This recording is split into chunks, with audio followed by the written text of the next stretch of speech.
Donald Trump is all about money. And you, every one of you sitting in this room, you either recognized his greatness and bask in it and glory in it, or Donald has a word for you. Loser. Donald is a man who's publicly humiliated the mother of his children, who you'll read in my book made up stories that beautiful women, Kim Basinger, Madonna, Carla Bruni, were pounding on his bedroom door because, after all, every woman in America has got to have Donald. By the way, not only did none of these women want to notch their lipstick case, two of them had never met him, apparently, and the third one had a brief conversation with him and refers to him as the king of sleaze. Now, Donald has spent his entire life doing business with con artists, with mafia, with Russian mobsters, with swindlers, his entire life.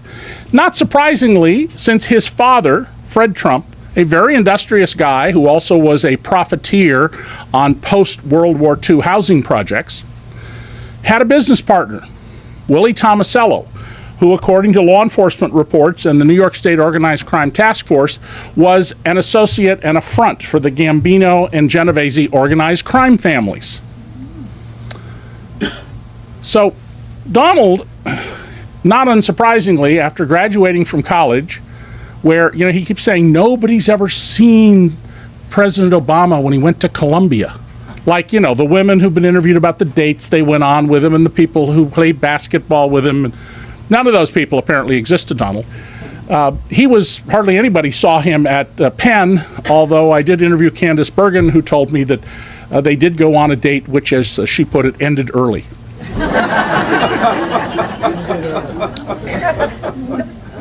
But when Donald got to New York, he made a beeline to the notorious Roy Cohn, Senator Joe McCarthy's attack dog. And that relationship helped him. He regarded Roy Cohn as a second father and as a mentor, and he said in writing that he loved Roy Cohn because Roy would brutalize for you. Roy would brutalize for you. So that leads me to this story I want to tell you about what happened when Donald's father, Fred, died. Fred was a really industrious guy. I mean, he had a little business at the age of 15. So did I. And when he died, 2 days or 3 days after his funeral, a new great-grandchild was born.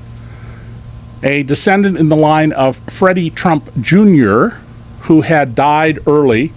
He was an alcoholic and did not have a happy life. And this child immediately became ill, desperately ill, stopped breathing twice, needed terrifically expensive medical care. Now, like many family-owned businesses, the Trumps provide everyone in the family with health care. And Donald is a big believer, it's one of the best things about Donald, in universal health care. Well, Robert Trump wrote a letter to the company's insurance administrator, Precise, and said, whatever the bills are, just pay them. Don't ask questions, just pay the bills to take care of this child. And then Fred Trump's will was read. And it turned out that instead of dividing his pie 5 ways, it was divided 4. The line of the late Freddie Trump Jr. was cut out of the will, except for some minor gifts. Surprise, surprise, that line of the family went to court arguing undue influence. Hi guys, welcome back to my space, where we explore African and diaspora truth that mainstream media often ignores. And today, I'm reacting to a powerful statement from David Say Johnston, Pulitzer Prize-winning journalist and political professor, who sends a serious warning to white Americans about Trump. He says they voted wrong and now they need to be careful. But here's the thing, black Americans already knew this. Let's talk about it. Although Fred Trump had been diagnosed with Alzheimer's about 1.5 years or 2 years after he wrote his last will, they argued that some influence had been applied on him to cut them out of the will.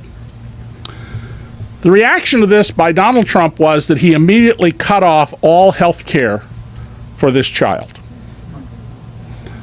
I want you to think about this. Donald Trump, over money, put the life of a sickly infant in jeopardy. His own blood over money. And when he was asked about this, he said, well, what else can I do? Well, don't you think this would look cold-hearted? And Donald's answer is essentially, well, I don't like people who sue my father's estate. No compassion for the child any more than there was no compassion for the Khan family whose son is a serving American military officer killed in combat. No empathy for another person, because other people to Donald are simply objects to be used. Now, I want to contrast what happened with this sickly child. A judge ordered that the health care continue. There was some kind of negotiated settlement. And as Donald does with negotiated settlements all the time, and by the way, contrary to his statement, he never settles, he settles all the time. The condition of settling was they had to seal the record. So we don't know exactly what was done for this child. Well, Donald was confronted with the issue of mercy a few years earlier. So as I tell you this, keep in mind that Donald had no mercy for his own grandnephew. Donald had a famous helicopter. In the 80s, you may have seen him flying around in it and getting pictures of it, called the Ivana. It's a Euro supercopter. And then he had a fleet of helicopters to run high rollers down to Atlantic City and back. And these copters were provided and managed by a guy named Joe Wexelbaum, a convicted felon, an associate of mob families. There were lots of companies that had helicopters. There were better financed companies than this one, but this is who Donald chose. It turns out Joe Wexelbaum had a second business. He was a major drug trafficker. He ran a drug ring that got cocaine and marijuana from Colombia. They picked it up in Miami. According to the court papers, Joe Wexelbaum personally handled the drugs. He sometimes helped load them into the cars. He would give the drivers money or plane tickets or whatever they needed to go on. And they would go up to Cincinnati and areas near there. He was indicted in the fall of 1985. Now, when you own a casino, you have a privilege. The Supreme Court, and those of you who read my book, Temples of Chance, know that casinos are not a right, they are a privilege. Therefore, the state can impose virtually any rule it wants on you. And the state of New Jersey said you must prove by clear and convincing evidence that you can pay your bills on time, that you are morally fit, and that you do not associate with criminals.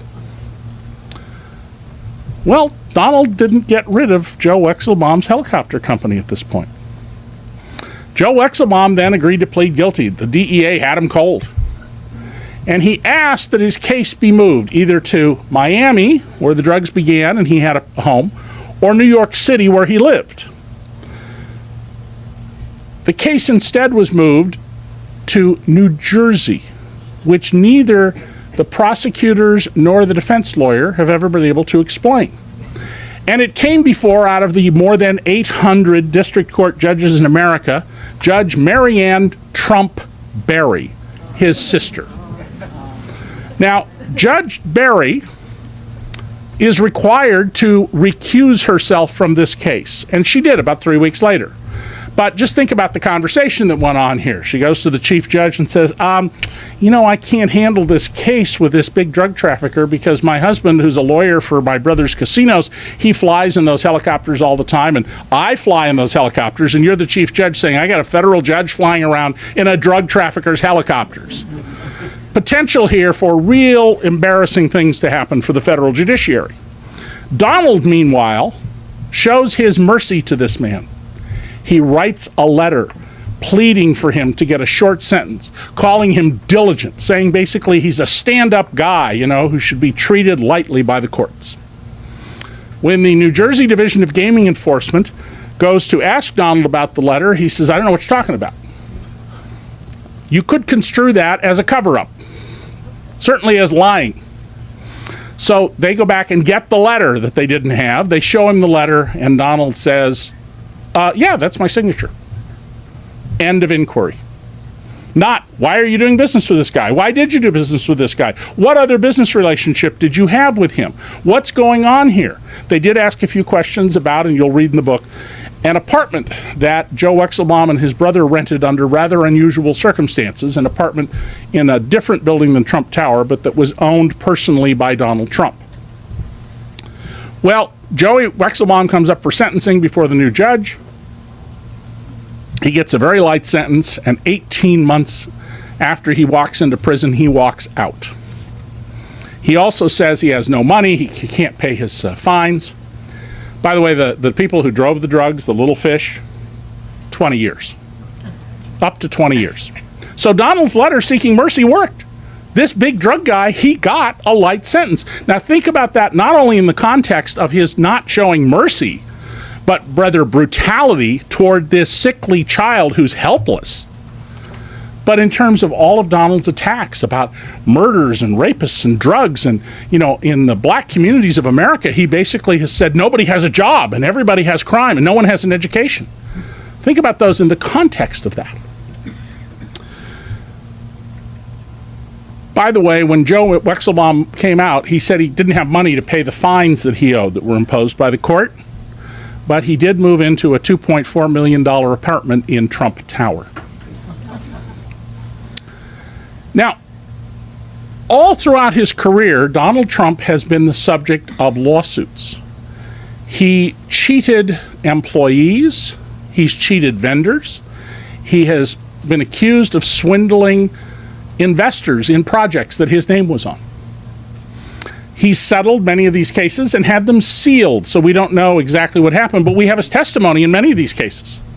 And his testimony is generally one of two categories. I had no idea. Or, well, you were lucky if you invested in this that the project failed when it did. You could have put all your money into the project and you'd have lost more money. That's his approach to these things. Donald, when it comes to these deals, also often pleads that he doesn't know things. And you'll see some answers that he gives to questions presented to him under oath where his answers are gibberish. I don't know what else to call them. You may have watched in December the Republican debate. And in that debate, Hugh Hewitt, very smart right-wing radio talk show host and a lawyer. He represents companies in environmental deals. He's on the protect the company's interest side. And he asked Donald Trump, what's your priority among the nuclear triad? And Donald Trump's answer, which I quote in full, was gibberish. I don't know what else to call it. And Hugh Hewitt asked the question a second time.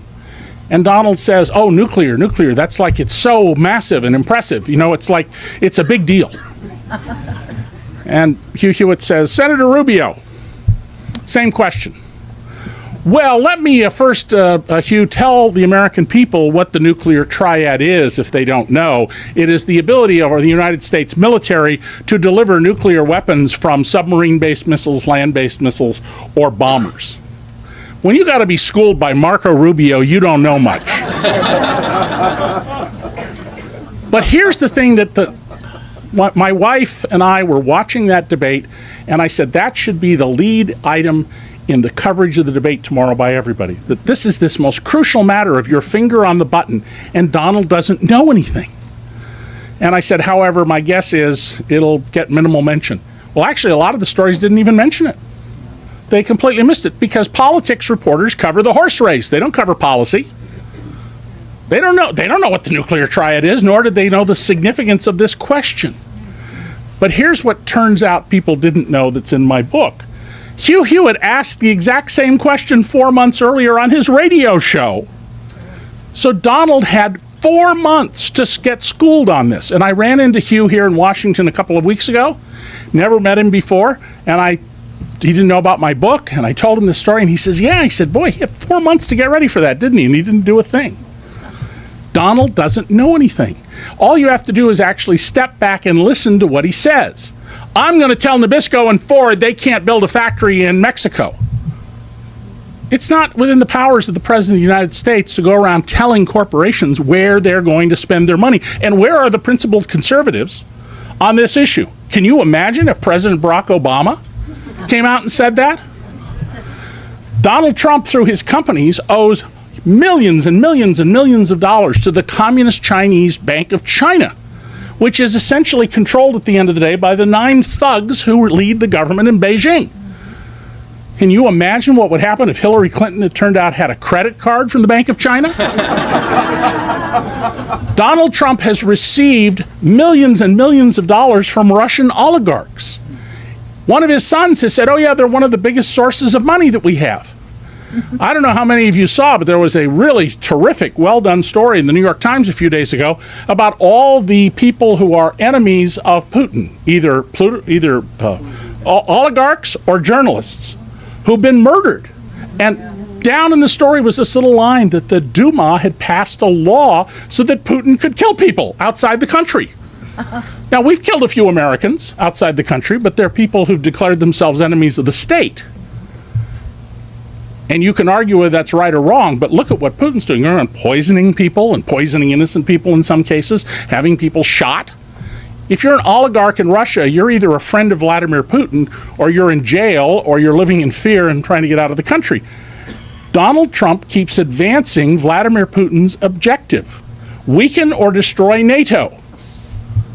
Imagine what would have happened if we had had George W. Bush saying, hey, you know, we should just weaken NATO. The trouble he would be in over this. The most important thing, and the reason I wrote this book, is that Donald Trump is a master at a couple of things. He is a master at setting up business deals in which he puts up no money. He never had a dollar invested in Atlantic City. And extracting money from these deals. That's why his Atlantic City casino business was among the first to fail. There are profitable, successful casinos in Atlantic City right now today. But Trump's name will disappear on October 10th from the last casino because he had badly run places, and instead of investing in the business and growing the business and doing what, and I'm somebody who has co-founded a little business, peanut business, but 25 workers. We reinvest in the business so it keeps growing to create wealth.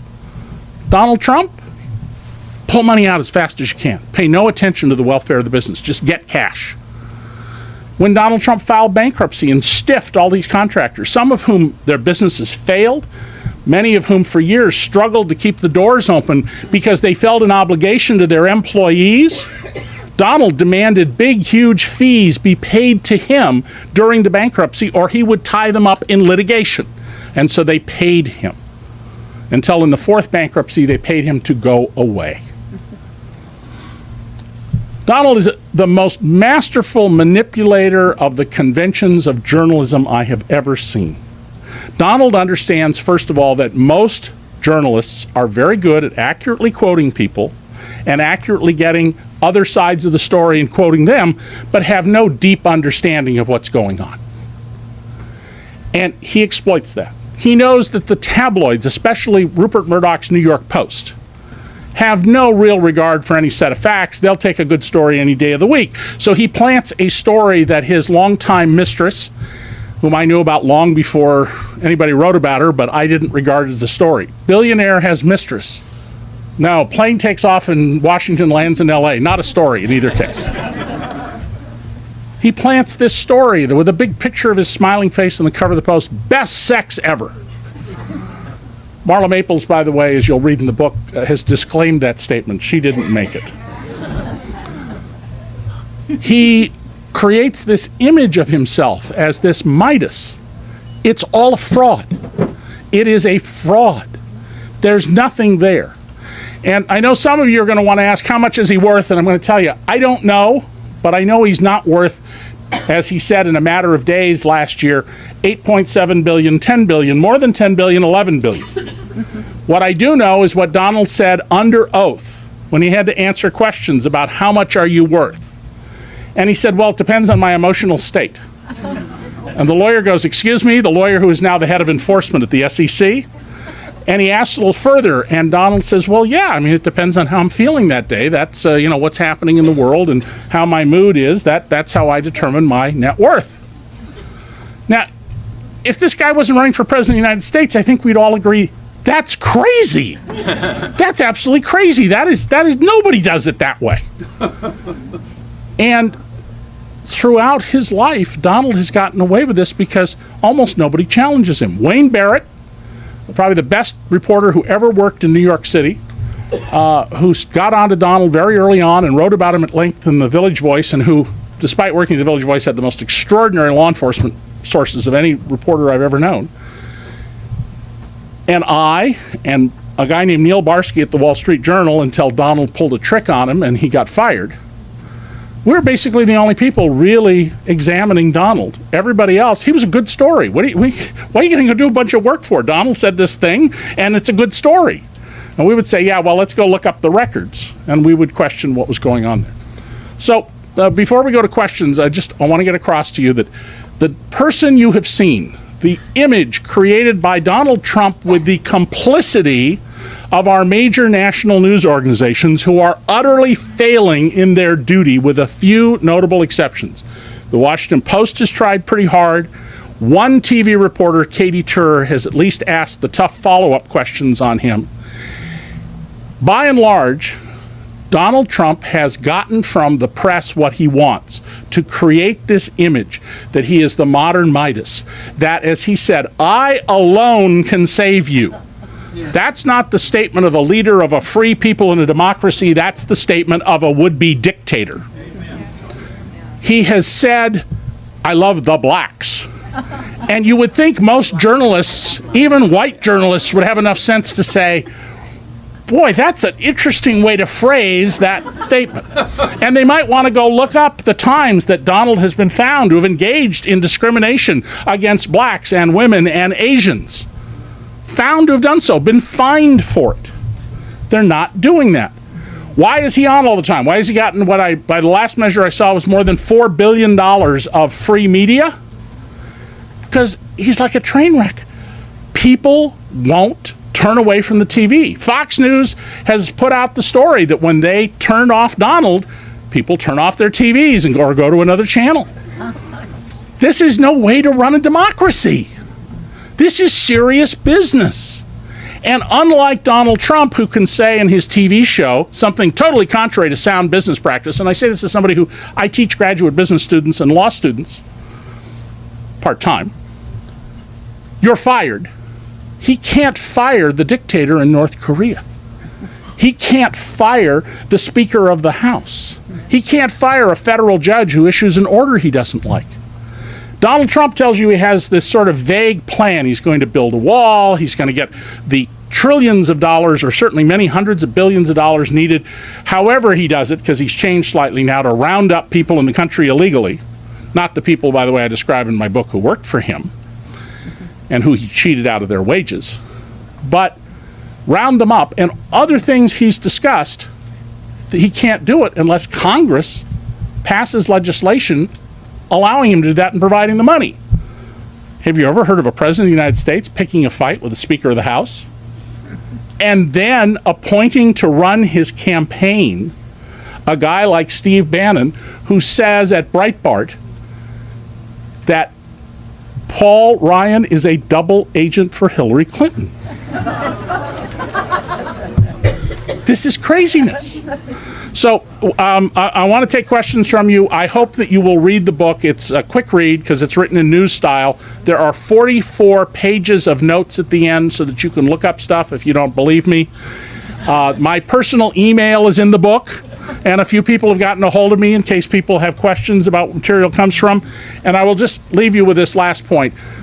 When I was 18 years old, the San Jose Mercury recruited me to be a reporter, and they hired me at 19.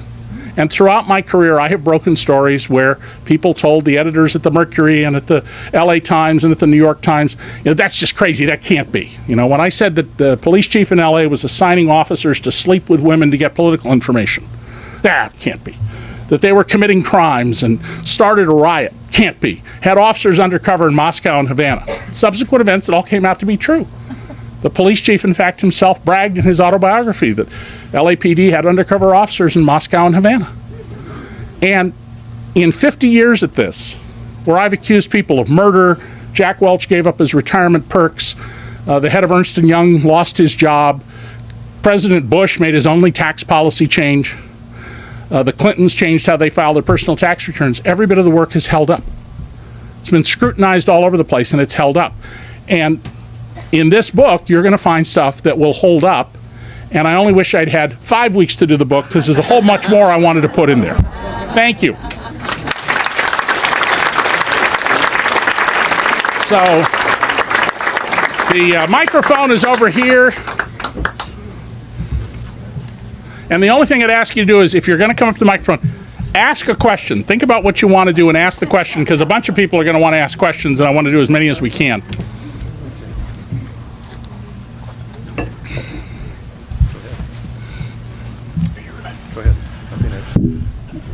You make a very persuasive case, completely persuasive. Why has the Republican Party allowed Donald Trump to be where he is today? Because Donald got the votes. I mean, it's as simple as that. But what you're seeing on a broader scale is parties are not important anymore.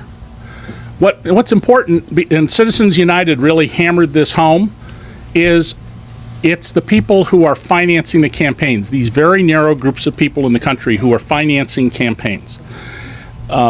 Parties don't have discipline. When the German TV interviewed me, and I haven't been on ABC, NBC, or CBS. I've been on all these national shows in Australia and Canada and Germany and France about the book. One of the correspondents said to me, if a minor backbencher said just a few of the things Donald said, the party would discipline this person. If that didn't work, they would get him out of there. I don't want you to have to stand any longer. Party has no power here. And so that's what's happening. And I think you're going to see a major realignment. I mean, I've said in the past, this may be the end of the Republican Party as we know it, the way the Whigs went away in 1856.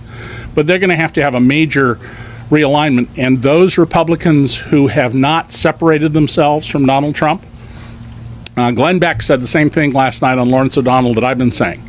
I don't know how you get the stench off after the election. It's like permanent skunk juice. Go ahead. Go ahead, please. Sir. Two quick questions. There is a book that came out, 6 months ago that was a political a political campaign biography by Trump. And I'm sorry, I've forgotten the name of it. Yeah, I've got all of Donald's books and I've read them. Yeah, you must have it. It was originally called Crippled America, but he's retitled it. Yes, I think it's retitled. In any case, In this video, Johnston doesn't sugarcoat anything.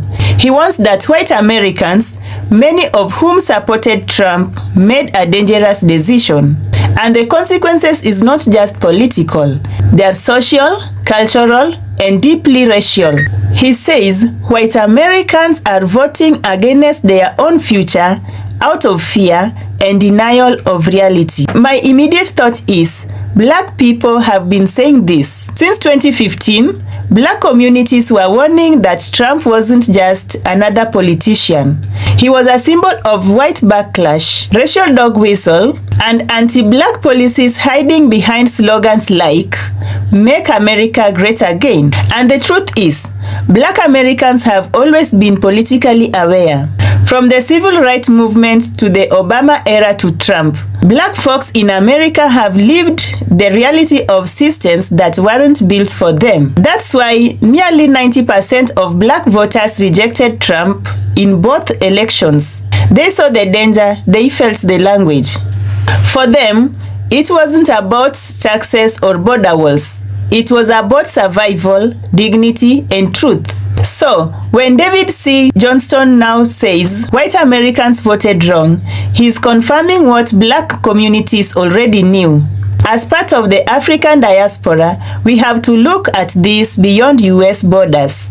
Trump's presidency was also a threat to immigrants, Africans, Muslims, and anyone not considered part of the ideal American. Remember the shithole comments that was directed to us, African nations, by Trump. His policies targeted black majority countries with travel bans. His administration deported record numbers of black immigrants. So, this warning from David C. Johnston isn't just a message to white voters. It's a global signal about dangers of leadership built on fear, division, and lies. Let's break it down more further. Trump attacked voting rights, especially in black communities. He refused to condemn white supremacists. He undermined truth, science, and media, which hurts democracy itself. And he amplified replacement theory fears that frame diversity as a threat. These aren't small issues. They are deeply connected to black struggle, past and present. So here's what I want to say clearly. David Say Johnston warnings is urgent, but black people already knew. So my message to white Americans, start listening, not just to Professor, but to the black voices you ignored all this time. And to my diaspora family, stay informed, stay bold, stay ready. Do you think America is finally waking up? Or are they repeating the same cycle again?